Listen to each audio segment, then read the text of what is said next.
Bonjour mes amis, bonjour à tout le monde.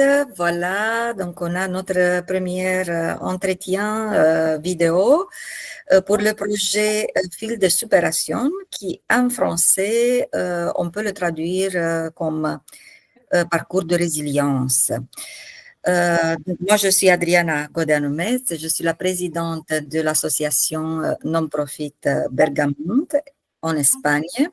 Et aussi, je suis un des organisateurs de ce concours qui a déjà commencé, qui a déjà entré, disons, dans la préparation finale.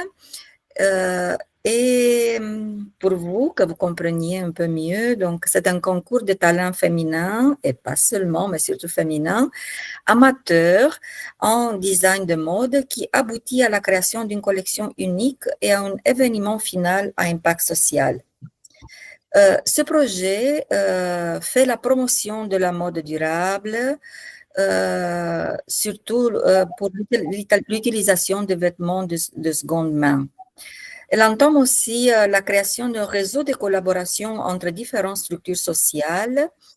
Il va aussi à la découverte et à la promotion des talents féminins dans le domaine du design de mode, à l'autonomisation économique et créative des femmes, la sensibilisation à la violence économique et à la croissance de l'estime de soi féminine. Avec autrement, ce projet, ce n'est pas parler que de la mode, c'est un mouvement à l'impact social.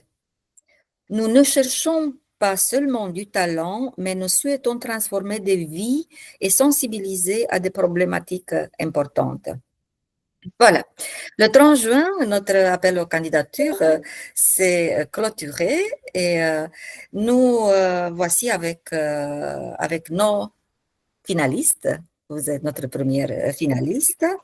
Et j'ai le plaisir de vous présenter à Mademoiselle Grace Nema Mema. C'est correct? Oui, Neema, c'est ça. Nema. Elle vient de Kinshasa, de la République démocratique du Congo, et elle a comme étude donc un diplôme de couture à l'école Moloko des Gazelles de Kinshasa. Bon, elle a réussi à la promouvoir le mois de juillet en 2023. Et depuis 2022, elle a travaillé dans plusieurs ateliers de couture de Kinshasa, atelier de couture Judith, Karine Mode, et finalement, elle travaille dans l'atelier de couture Goodness. Ceci la transforme dans une jeune couturière débutante, passionnée par la mode et le style africain. Elle possède des compétences en couture, en dessin artistique et fait preuve d'un esprit créatif. Elle est motivée pour continuer à apprendre et souhaite toujours contribuer à un environnement créatif.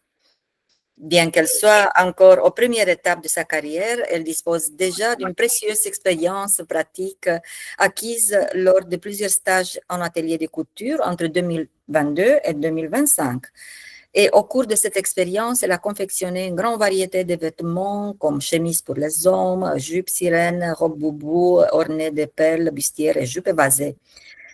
Elle a aussi également participé à des tâches telles que le thermocollage des pièces, de la gestion des matériaux, des accessoires, ce qui lui a permis d'observer et d'assister des professionnels en pleine activité. Alors, donc, elle a une très bonne connaissance des tissus et des matériaux. C'est correct, Grace, ce que je dis Oui, sur... J'ai une première question. Quel est votre oui. âge? Pardon? Quel est votre âge? J'ai 20 ans. Oh, donc vous êtes très, très, très jeune et vous voyez donc combien de connaissances à Grace. Et voilà, quelle chance, disons, de la voir, de rencontrer et écouter à la suite ses opinions sur ce concours et des autres questions que je vais lui poser.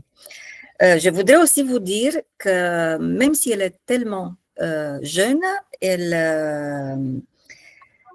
est partie aussi, donc elle est étudiante des autres associations, qui M.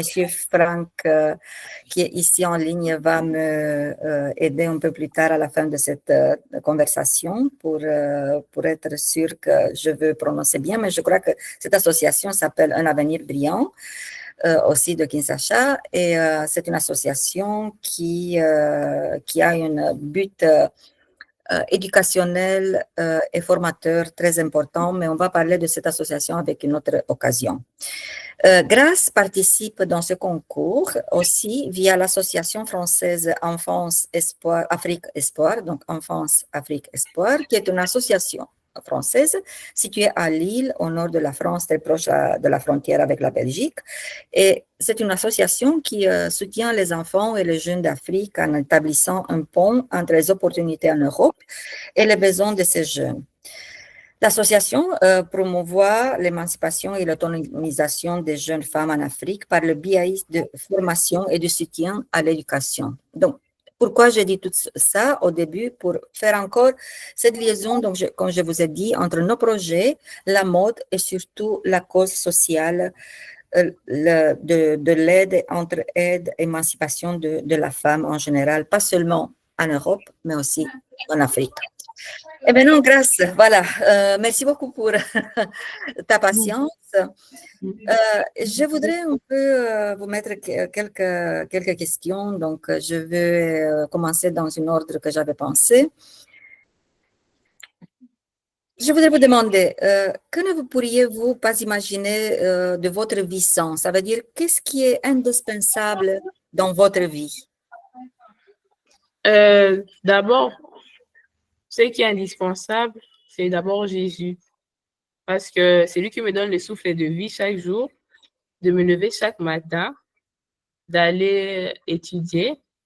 Et c'est que je ne peux pas vivre sans, c'est la couture. Parce que c'est ce qui me permet de vivre ma vie selon mes choix, de vivre selon ce que j'aime faire. C'est ce qui me donne, ce qui donne du goût à la vie, quoi.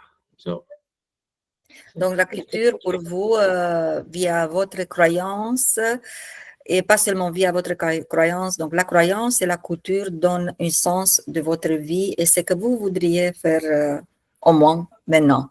C'est vrai. Oui.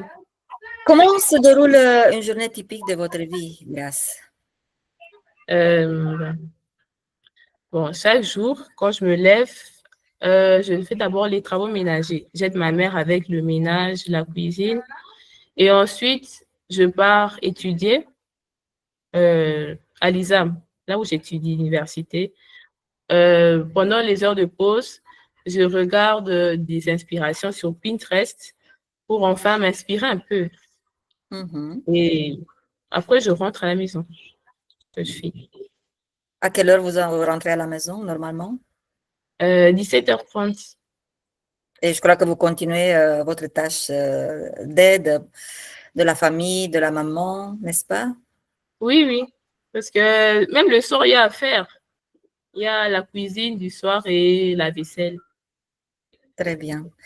Et qu'est-ce que vous faites pendant votre temps libre, non? Donc, comment vous aimez vous relaxer? Parce qu'on parle de la journée de travail, mais vous avez aussi votre moment libre. Qu'est-ce que vous faites pour vous relaxer?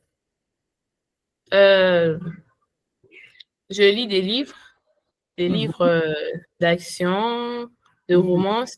Et aussi, il m'arrive de dessiner, de créer un modèle à partir de ma tête et le faire sur papier. Et aussi de coudre, genre être curieuse de coudre un vêtement que je vois peut-être sur TikTok. Je me dis que non, je voudrais essayer. Là, j'apprends un peu d'essayer, de coudre parce que parfois, je trouve qu'il y a trop de prêt-à-porter. J'aimerais un peu changer, avoir un style personnel. Je suis tout à fait d'accord avec vous. Moi, je n'aime pas les prêt-à-porter non plus. Donc, j'ai aussi les fils de résilience faits par maman, donc par ma mère. Donc, elle a fait ça à main, vous voyez. Donc, j'essaie ça aussi, c'est elle qui l'avait tricoté. Donc, j'essaie un peu porter des choses faites à main et d'imposer mon propre style. Donc, je vous comprends et je vous admire pour ça aussi. Grâce. Donc, la couture, donc, c'est votre passion. La création, c'est votre passion. Vous avez des autres choses qui vous passionnent à part de ça?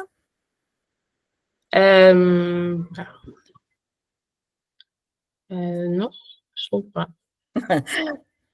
Tranche. Comment vous définiriez votre style vestimentaire de tous les jours? Comment vous habillez normalement? J'aime les couleurs.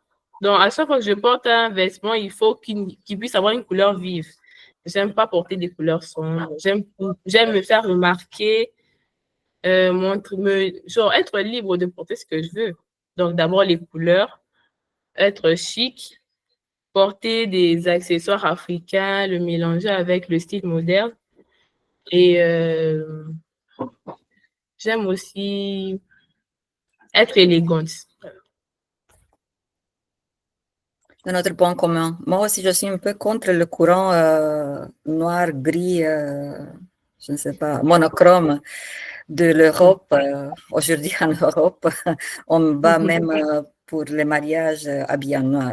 C'est que, OK, c'est chic, comme vous dites, mais chic Paris, mais pas chic dans ton cœur. Moi, j'adore aussi les couleurs. J'ai toujours été attirée par un peu les extrêmes, hein, pas seulement par les extrêmes. Je trouve que les couleurs sont très importantes aussi pour le mental. Donc, ça apporte beaucoup de bonheur et de bien-être du point de vue mental, pas seulement vestimentaire, esthétique ou simplement visuel.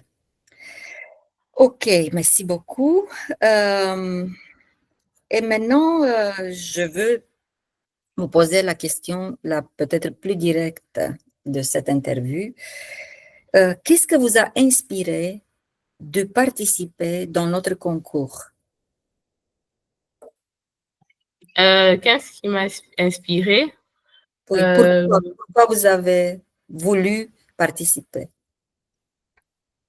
En fait, je voulais tester mes capacités. Genre, parce que il y avait un temps où je dessinais et j'avais un peu arrêté parce que les cours me prenaient trop de temps, la couture me prenait trop de temps. Et j'ai créé des modèles dans ma tête, mais pour juste faire ça sur papier, il n'y avait pas moyen. Donc, j'ai voulu tester mes capacités, le mettre sur papier pour voir ce que ça pourrait donner. C'est là que j'ai voulu entrer. Donc, c'était un défi pour vous. Oui. Et un défi international, quoi, parce que vous avez proposé vos créations pour une compétition vraiment internationale. Parce que je vous avoue, et vous verrez, parce que vous serez tenu au courant de tout, parce que vous êtes maintenant finaliste, bien sûr, sur les autres participants, sur les autres finalistes, et voir que vraiment, donc, on a des pays différents, hein, qui ont entré dans cette compétition. Donc, voilà, c'est vraiment un défi. Afrique projetée en Europe, ou peut-être l'Europe inspirée de l'Afrique, ou pêcher l'inspiration dans l'Afrique. Voilà, c'est très intéressant.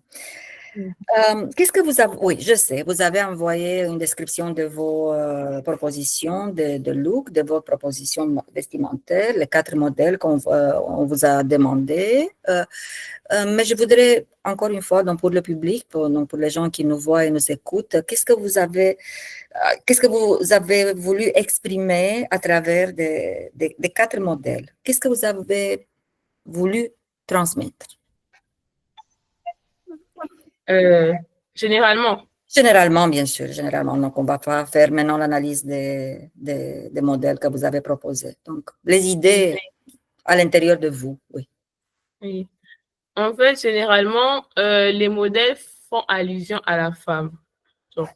C'est pour montrer, c'est pour imposer que la femme doit avoir du courage, elle peut avoir du courage, elle a la capacité en elle de se découvrir, de s'imposer et de montrer aux gens qu'elle est capable de faire même ce que les hommes peuvent faire.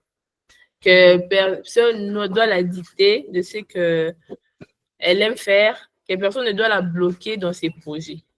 Donc, je peux dire. Très bien, très bien. Qu'est-ce que vous souhaitez le plus aujourd'hui? Quel est votre objectif le plus cher dans votre vie maintenant, aujourd'hui? Ce que je souhaite est qu'on puisse reconnaître, que le monde entier reconnaisse que j'ai du talent, être utile, mettre mon talent en action, être utile dans des ateliers, si on me demande de créer un modèle, que je sois capable de le faire avec conviction, de ne pas hésiter. Et aussi,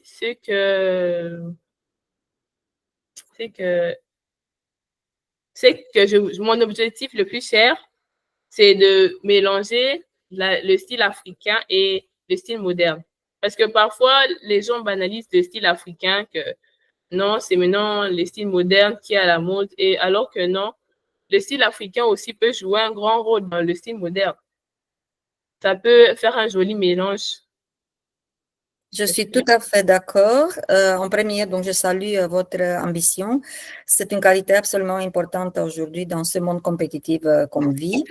Et avec cette idée de mélanger le style africain avec le style moderne, en premier, donc, moi, je trouve que c'est pratique. C'est pratique parce qu'aujourd'hui, donc, la tradition de votre pays, de mon pays d'origine, de tous les autres pays de l'Europe, par exemple, donc, n'ont plus l'utilité il y a, je ne sais pas, 50 ans, quand les femmes s'habillaient d'une manière traditionnelle.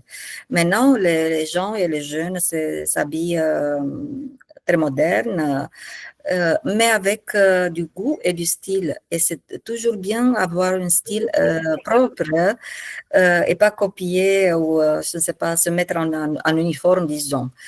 Et oui, c'est vrai que le style africain sera un style à inspiration pas seulement folklorique, mais sera aussi une inspiration historique du point de vue nos origines. Parce que moi, je cherche toujours dans mes projets, donc j'ai eu aussi des projets avec des vêtements inspiration de l'Égypte antique, vous voyez, donc le temps des pharaons, donc Afrique du Nord déjà.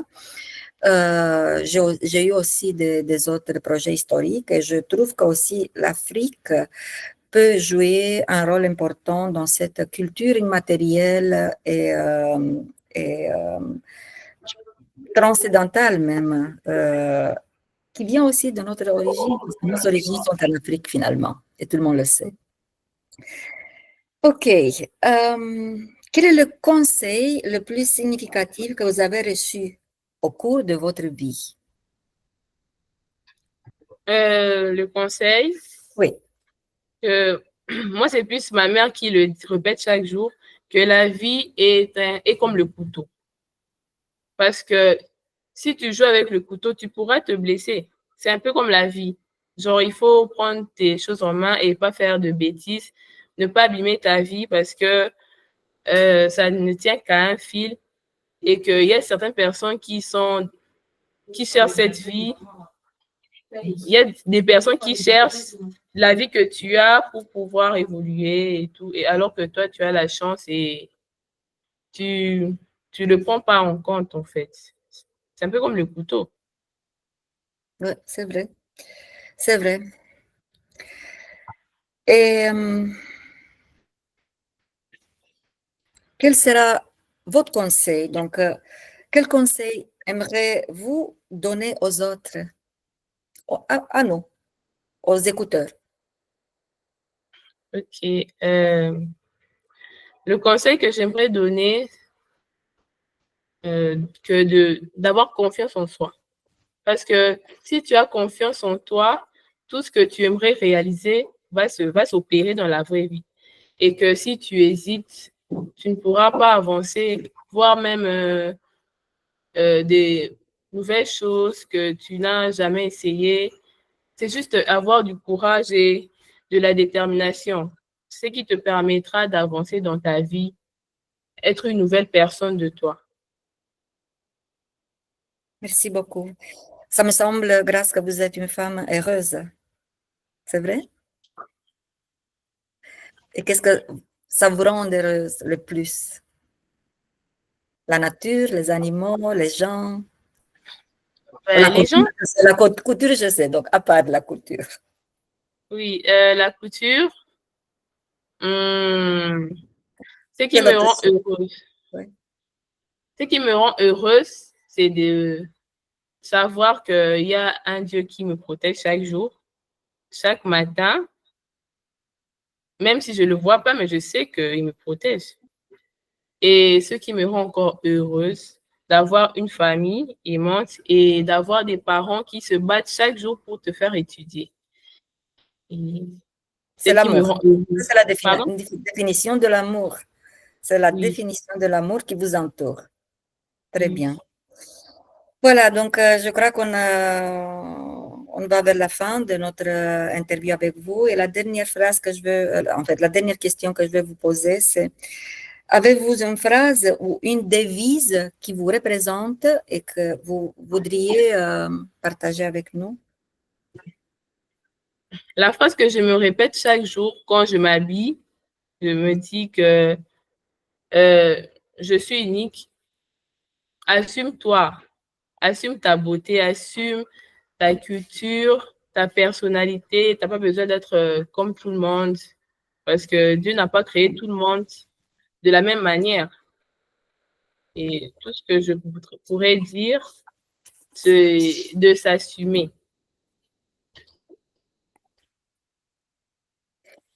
Merci beaucoup, Grâce, pour,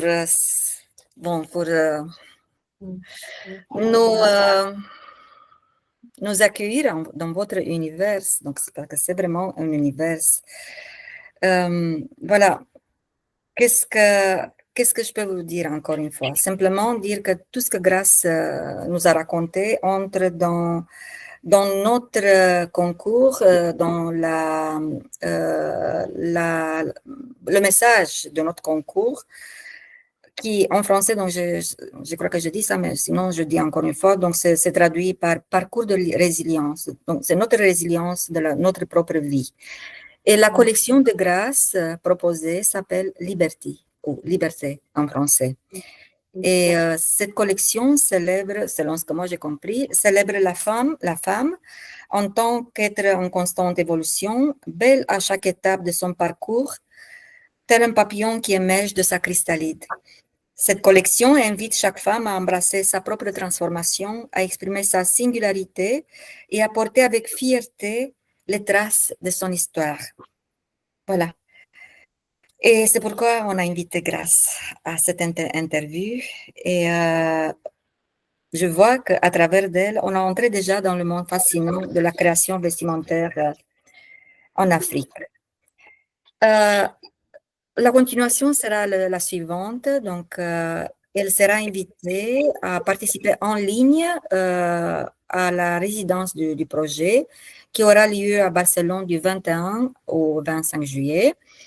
Cette résidence est accompagnée d'un programme de mentorat qui est destiné aux finalistes du concours. Malheureusement, Grâce n'a pas su venir maintenant parce que le temps ne le permet plus, mais on va lui envoyer tous les matériaux qu'on partage avec tous les autres participants et on va organiser au moins une fois une petite session online où elle va connaître les autres collègues et elle va voir aussi ce que nous on fait à Barcelone. Les collections finalisées donc, vont être présentées le 24 octobre à Barcelone et en espérant que soit Grâce, soit une représentante de votre association donc, va pouvoir participer. De toute façon, elles vont être présentées, elles vont être publiées, elles vont être promues. Donc, on va essayer tout le possible pour pouvoir satisfaire votre ambition grâce de devenir une modiste ou une créatrice, une designer émergente de succès. Je veux aussi vous dire que la résidence en Barcelone, donc maintenant, donc dernière semaine de juillet, c'est un peu comme votre atelier, je crois, parce que là, on va donner l'opportunité à des femmes en situation de vulnérabilité qui bénéficient du soutien éducatif et professionnel d'une autre association espagnole de travailler comme couturières sociales qui vont accompagner les créateurs sélectionnés dans la confection des collections proposées. Voilà, donc ça c'est pour nous. Si vous voulez, disons, entendre plus, bien sûr, donc cette interview va être publiée sur notre page YouTube. Donc la page YouTube, vous pourriez la voir dans la page Internet de l'association, à travers de la page Internet de l'association. C'est Margenes, donc margenes-concepto.com. Et aussi toutes les questions vis-à-vis des candidats ou du concours peuvent être envoyées à l'adresse email de notre association. Donc, c'est info@margenes-concepto.com. Un grand merci, Grâce. Et avant d'ouvrir la fenêtre à votre mentor et votre collaborateur, je me permets de dire aussi votre tuteur, non? De l'association Un avenir brillant ASBL. Je voudrais aussi vous faire une merci dans votre dialecte parce que Grâce parle pas seulement français et anglais, mais elle parle aussi le dialecte Lingala et Swahili. Et j'ai regardé en Google et je ne sais pas si c'est bien vous dire, par exemple, Matondi Mingi ou Asante Sana. Est-ce que j'ai bien dit? Matondi Mingi, vous avez bien dit, mais Accenti Sana. Accenti Sana. OK, mais vous avez bien compris. Donc, encore une fois, oui. Merci beaucoup, Grâce. Et maintenant, j'invite Monsieur Franck Kasunga de l'association Un avenir brillant de se montrer. Et aussi, je ne peux pas répéter ça encore une fois parce que je ne peux pas bien prononcer, mais un grand merci à vous aussi pour votre soutien et un grand merci à merci Lucie Malanga qui nous soutient aussi du point de vue juridique et pas seulement en Belgique. Donc voilà, donc on a déjà 3 pays, non? Dans cette communication, donc la Belgique, l'Espagne, la République démocratique du Congo et bien sûr la France qui est le pays représentant de notre candidate Grâce. Encore une fois, et je vous souhaite une résidence online et un travail plein de succès dans notre projet. On va rester en collaboration, en communication et je vous souhaite une très, très belle après-midi. Merci, pareillement.